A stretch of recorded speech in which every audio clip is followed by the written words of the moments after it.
Hello everyone, welcome back to another episode of our /malicious compliance. In today's episode, won't share. Fine. We'll respect your wishes. Only want to use your coupon for 2 of your 8 items. Okay. Sure, I'll say something.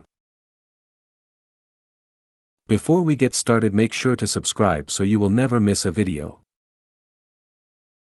So let's get started. Won't share. Fine. We'll respect your wishes. Well, this just happened.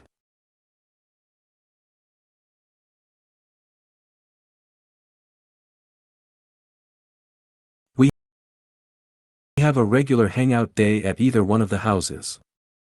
We've been doing this for a couple years since the pandemic. It was at a local Denny's or IHOP previously. Since we're all old folks and lazy, like really old, between 30 to 50, we've been ordering delivery from a rotation of places. It's not cheap, but this is a once a month or so thing, so actually works out cheaper than going out to a restaurant. We split up the food and costs and it works out nicely, even with delivery surcharges. We also split up the cost of a movie purchase/rental, a few bucks for the host, etc.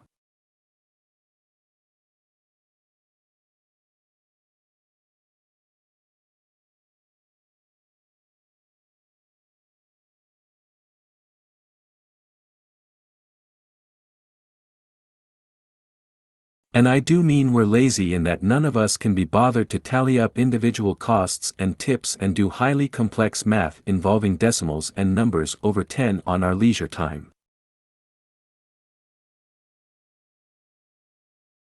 At the last gathering we'd ordered food.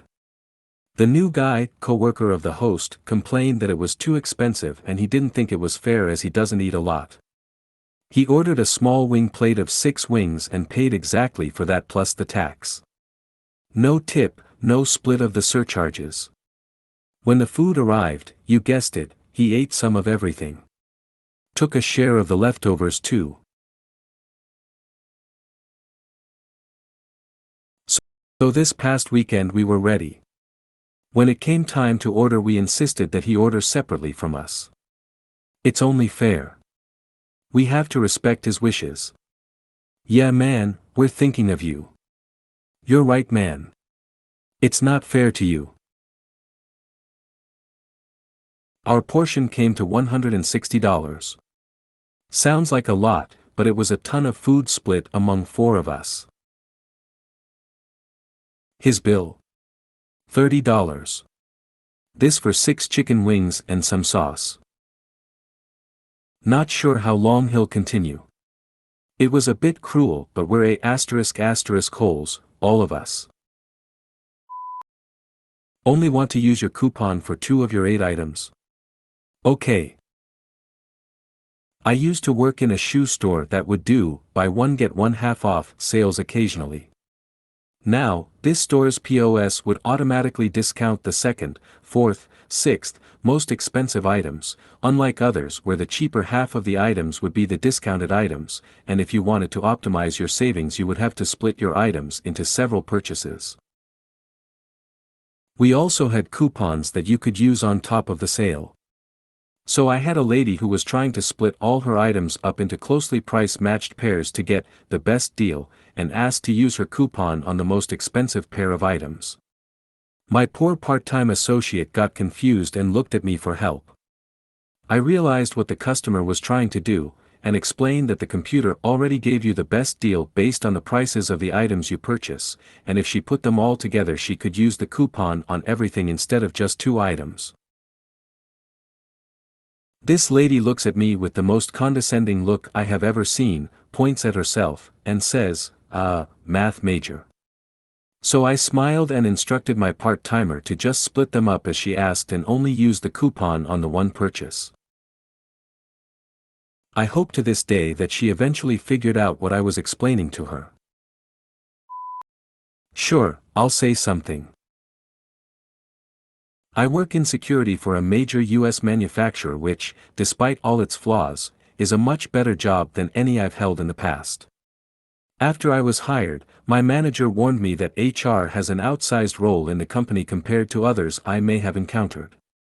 I haven't necessarily noticed this myself, but I've only been with the company for a short time. Regardless, I always take HR concerns to heart, because I like this job and don't want to jeopardize it.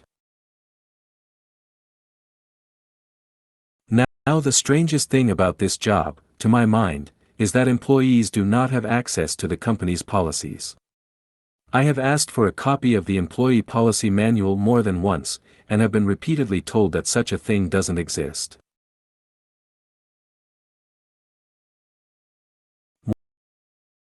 One day, I was working at the front security desk when the HR manager, Karen, not her real name, but her real temperament, approaches and starts chatting with me. Everything was pleasant until an employee entered the building wearing pajamas. Karen starts fuming, and tells me that I need to go say something to the young lady about her pajamas. I ask why, and Karen turns her bitchiness towards me with, "Because it's against company policy, and I said so." Okay, got it. No problem. I go and flag down the young lady and tell her, "Those pajamas look very comfortable, but the HR manager would like to have a word with you about them," and point to Karen. I go back to my chair and the young lady approaches Karen, who is acting flabbergasted that she's going to have to deal with this. Karen manages to mumble her way through telling the young lady that her clothes are inappropriate and against policy. The young lady asks to see said policy. The pair head back toward, presumably, the HR offices, and I go back to whatever it was I was doing. The next day, my big boss, who is my manager's manager, and is about 3 levels higher than Karen in the corporate structure, calls me into his office and asks why Karen wants me written up for insubordination. Having only had one interaction with Karen that day, I tell him about what happened. He basically tells me not to worry about anything, that he will handle it, and that I will not be written up. The next day, the security office and every security post has a memo posted from my big boss. I don't remember it word for word, but the gist of it said, "We are paid to handle security and emergencies only. We do not handle policy enforcement. If you are approached about a policy violation, you are to direct that person to their manager or to HR." I've only seen Karen a few times since that day, but every time I have, she has flat out ignored me. If you made it to the end of the video, thanks for watching. Don't forget to like, subscribe and share, and we will see you in the next video.